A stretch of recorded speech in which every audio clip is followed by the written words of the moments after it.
Merci à toutes et à tous. Je vous souhaite la bienvenue sur ces grands entretiens du CEPEM Centre-Est. Avec aujourd'hui, j'ai l'honneur d'accueillir donc Michael Fauché de la société Poma. Vous dirigez la stratégie et les nouveaux marchés au sein du groupe Poma. Alors cette entreprise grenobloise évidemment est un spécialiste mondial des remontées mécaniques.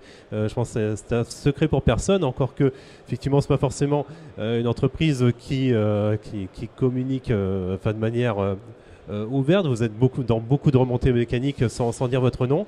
En tout cas c'est une référence mondiale. Est-ce que vous pouvez décrire les activités de ce groupe, du groupe Poma? Oui, bonjour à tous. L'entreprise Poma est une entreprise qui va bientôt fêter ses 90 ans. On est basé à Grenoble depuis toujours et on travaille dans le domaine du transport. Alors transport de personnes, transport de marchandises à travers des appareils que vous avez certainement vus dans les stations de ski, des télécabines, des télésièges, des téléskis. Mais de plus en plus, notamment dans d'autres pays en Amérique du Sud, pour le transport urbain. Et aussi en France, à Toulouse et actuellement en chantier à Ajaccio, un télécabine urbain. Très bien, vous êtes chez Poma depuis de longues années, je crois. Hein. Quand et comment a commencé pour vous l'aventure et quel rôle exercez-vous aujourd'hui? Alors, l'aventure a commencé il y a 23 ans. Je suis rentré en tant que commercial service pour des grands comptes neige. Et assez rapidement, j'ai changé pour des fonctions plus opérationnelles. Je suis ingénieur de formation. Et je suis parti sur la direction opérationnelle technique des services qui consistait à déployer les opérations qui étaient vendues. Faut voir que chez nous, le service, ça va de vendre des pièces de rechange, faire de la formation, mais aussi rénover, remplacer des fonctions, puisque les appareils ont une très grande durée de vie, 30-40 ans. Et puis en 2010, l'entreprise s'est projetée dans un nouveau métier, l'exploitation et la maintenance. On a voulu aller plus haut dans la chaîne de valeur, donc on était constructeur, réalisateur, on faisait du service comme beaucoup de gens. Et on voyait une opportunité notamment sur New York où il y avait un appareil entre Manhattan et Roosevelt Island, où il y a encore un appareil. Et la ville de Roosevelt Island nous a demandé si on était prêt à relever le défi d'exploiter et maintenir la machine. Donc c'est pas une délégation de service public, c'est vraiment travailler plus loin dans la chaîne de valeur et fournir un service. Donc mon responsable de l'époque, mon chef de l'époque, Jean Souchal, qui est là, qui était le président de Poma, m'a lancé ce défi qui consistait à rentrer dans cette activité-là, toute nouvelle pour nous, fort engageante, puisque finalement, quand on a des systèmes de transport, la construction, l'exploitation, la maintenance sont différents piliers de la sécurité. Et là, finalement, on se retrouvait embarqué sur les 3 volets en tant que marque Poma. Et finalement, on s'est rendu compte que c'était très intéressant pour pouvoir améliorer nos produits, et aussi intéressant pour pouvoir déployer des nouvelles solutions. Puisque finalement, dans un certain nombre de pays, il n'y a pas de culture remontée mécanique, il n'y a pas d'école. Et donc, si nous, on arrive avec ce service, on peut prendre des opportunités business. Voilà. Et là, aujourd'hui, vous occupez le poste de directeur de la stratégie et des nouveaux marchés, mais pas seulement, parce que vous dirigez également Scadi, donc une filiale de Poma chargée de mettre, si j'ai bien compris, mettre en commun les solutions digitales développées au sein du groupe. Est-ce que vous pouvez nous en dire plus? Oui, en fait, là, il y a une forme de cohérence derrière tout ça. Donc, je vous dis, 2010, on change d'échelle, on cherche à aller plus loin dans la chaîne de valeur en exploitant et en maintenant. En 2014, on va faire la même chose en Algérie à travers une joint venture. Donc, on va créer une société avec l'État algérien qui va exploiter des systèmes. Et là, on se rend compte confronté à la problématique de la formation. Parce qu'on a une entreprise qui fait quelques dizaines de personnes et qui va en quelques semaines, mois, monter à 700 personnes. Et il faut former. Donc, face à ça, on fait un benchmarking et on se rend compte que les outils de simulation, comme dans le train, comme dans l'aérien, sont des bons outils et on développe une solution, notamment avec un champion grenoblois, Coris, un simulateur télécabine.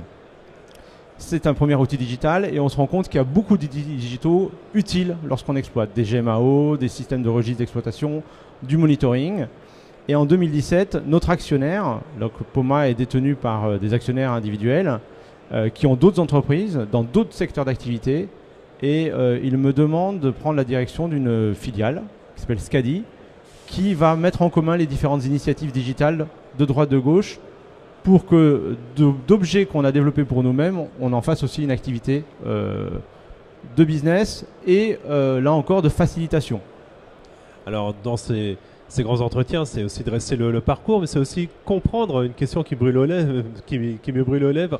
C'est une journée dure 24 heures. Comment vous faites comment vous organisez vos journées finalement?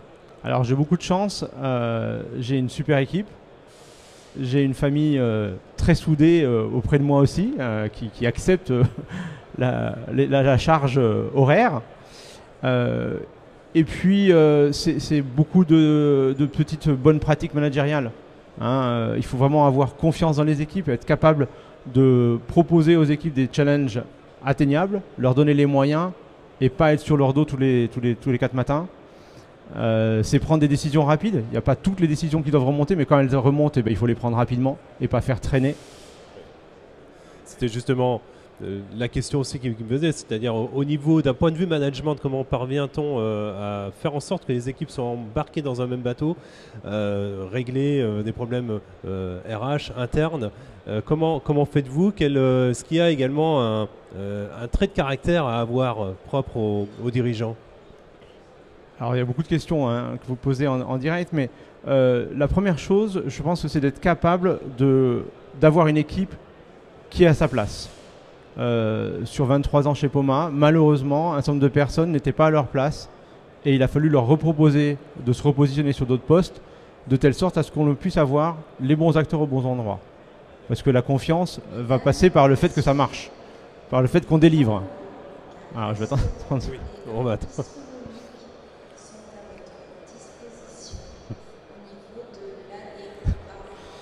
Voilà. Ensuite, ce qui est important, c'est d'avoir un alignement dans nos actions, dans nos discours, et d'avoir un soutien fort qui part de l'actionnaire à l'équipe entière. Il faut embarquer l'équipe. Si il n'y a que l'actionnaire qui veut quelque chose mais qu'on n'a pas emmené l'équipe, il ne se passe rien.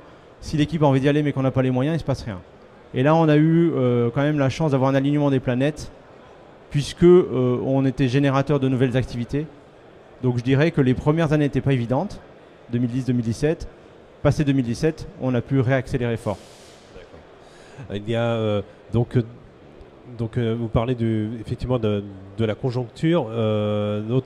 Si on passe maintenant le regard sur le monde actuel, justement, Poma, en s'adressant une grande partie aux exploitants de remontées mécaniques, est inévitablement touché, impacté. Son activité est impactée par le réchauffement climatique, le changement climatique.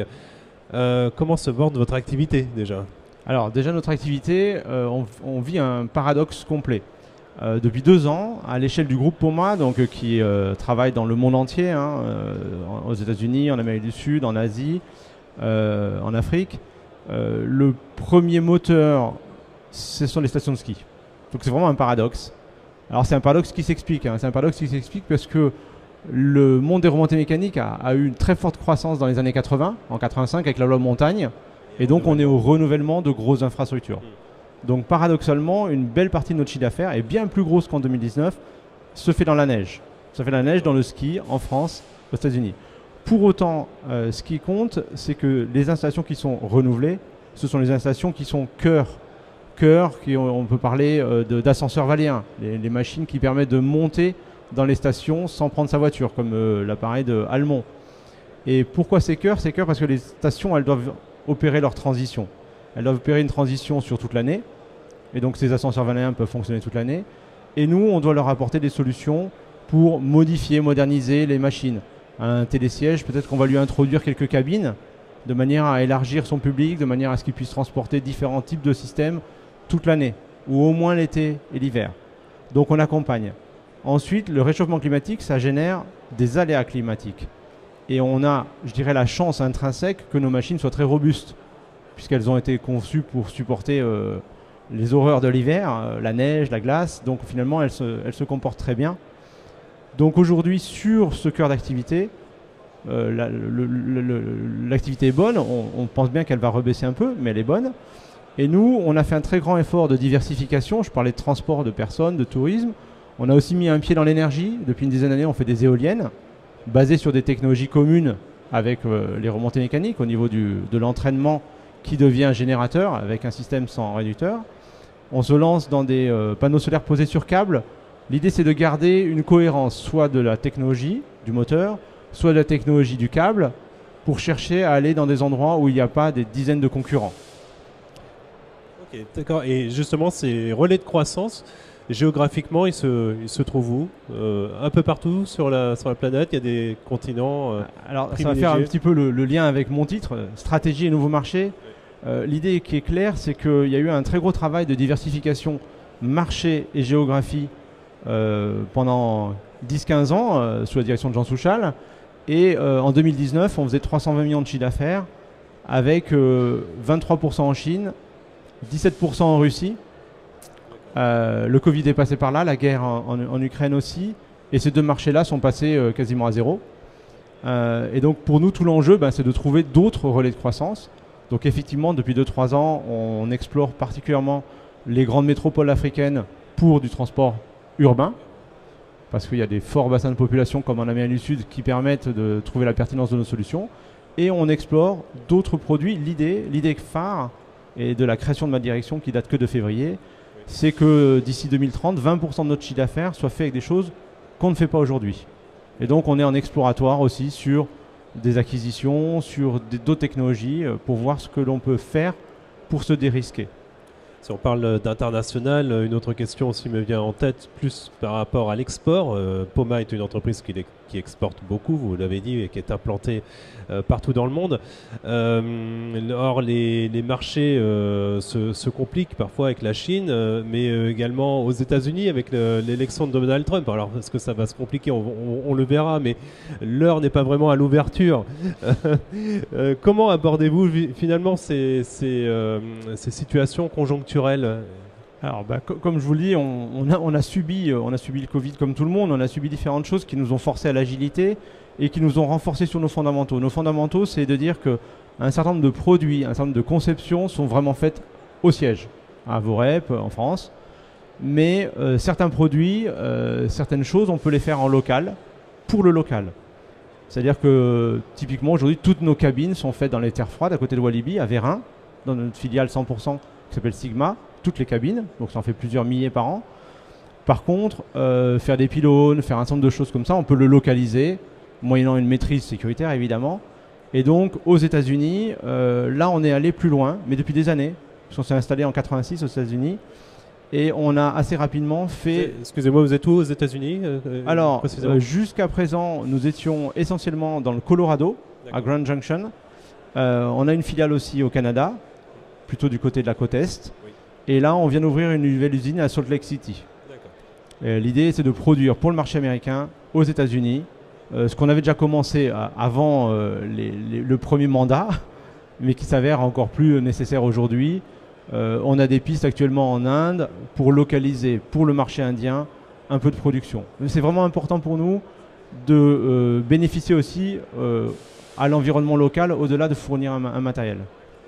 Peut-être une question un peu naïve. Il s'ouvre encore des stations de ski dans le monde? Et où finalement? Alors, il s'ouvre encore des stations de ski. Effectivement, il s'en ouvre dans plusieurs pays comme l'Ouzbékistan, le Kazakhstan. Il s'en ouvre aussi en Corée, de temps en temps. Alors, de moins en moins ces dernières années. Mais il y a 5 ans, il s'en est créé encore en Corée, en Chine. Sur les stations de ski, c'est plutôt sur des endroits où vraiment le climat le permet, dans la durée. Peut-être pour finir, une question. Quels sont vos prochains défis? L'année 2025 arrive au sein de votre poste, de votre fonction. Quels sont vos prochains défis? Le prochain défi, c'est de réussir le virage sur l'énergie, sur cette fameuse solution de panneaux solaires posés sur des câbles, parce qu'il y a vraiment une pertinence. Maintenant, la concurrence est très très forte sur tout ce qui est panneaux solaires, ombrières, il y a beaucoup de monde, mais on pense qu'on a des atouts à faire valoir, donc on va se battre là-dessus. Notre gros défi, globalement, mais alors là il concerne tout le comité de direction de Poma et pas seulement moi, c'est la rentabilité, parce que le marché est quand même tendu, il y a beaucoup de concurrents et on a une forte pression sur les prix, donc c'est la rentabilité. Michael Fauché, je vous remercie infiniment. Avec plaisir. Et je vous souhaite un très bon salon. Merci.